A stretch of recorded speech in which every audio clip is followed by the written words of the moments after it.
Good morning, boys and girls, ladies and gentlemen.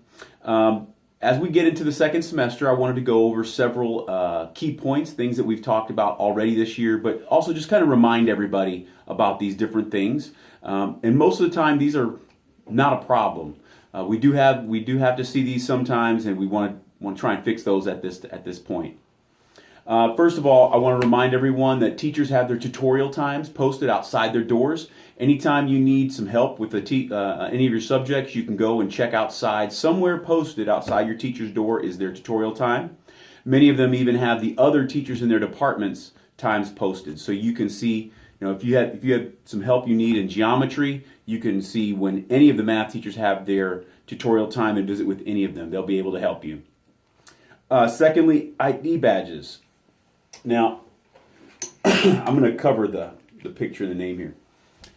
It's important that you have your ID badge at lunchtime especially. It's also used in the library when we check out books and other places.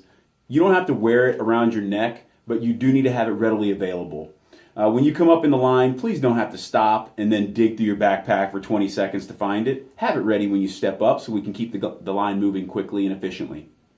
Remember, if you don't have it, you do have 5 free temporaries that you can come see Miss Johnson and Miss Young for each semester. So don't use those up real quick if you can help it. And remember, a new ID does cost $3. It's important that you have your materials. When you come to class, I really need you to make sure you have your pens, you have your pencils, you have paper, you have your binders, you have folders, whatever it is that you use to organize yourself. Have your things with you. Now, most kids, that's not a problem, but we have had a little bit of laziness going on. Make sure that you have your things so that you can get your classwork done efficiently. Advisory time. If you're in A lunch, it is important that you return for your B time advisory. On Wednesdays, we'll have videos and short lessons. It's important that you're there.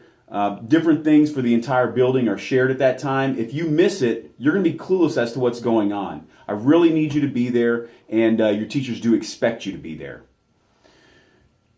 Earbuds in the hallways. They haven't been a huge problem, but I am starting to see more and more students walking around with their earbuds in. Please take those out in the hallway. This is social time. Visit with your friends. Walk and talk is one of the things you hear me say a lot. Get around and get to class on time, which brings me to the last piece, tardiness.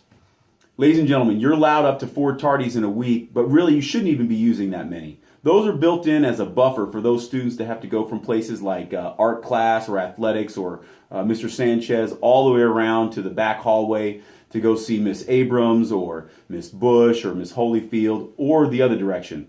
Those type of things are going to be a little close getting across the building. But for most of you, when you've come in and visited with me and you have a class that's right down the hallway and you're tardy to it 3 times in a week, that's a problem. You need to change what you're doing, change who you're talking to or for how long, and get into your classrooms on time. My expectation and our entire building's expectation is that you're in class on time all the time. There shouldn't be any tardies. Those rare occasions that you have one, we do have the grace periods built in, but otherwise I need you in class, and you need to be in class on time. There is no excuse for that continuous tardiness that some of the students have been displaying. Those of you that have an out period first or 8th period, get out of the building. I don't need you there talking to people and making them tardy. I want you out, going where you're supposed to be. If you made arrangements to be in the library or be here in the office for some reason, get there. That 5-minute period is when you need to be out of the building or where you're going. I don't want you out there 7-8 minutes after release from 7th period, walking the halls, making other kids tardy. That's not fair to them, it's not fair to the teachers, and it's not fair to the students in those classrooms that they interrupt as they come in. Those are just a few reminders. We talked about all those things in great detail earlier this year. Thank you very much, and we'll be talking about goals here in just a minute.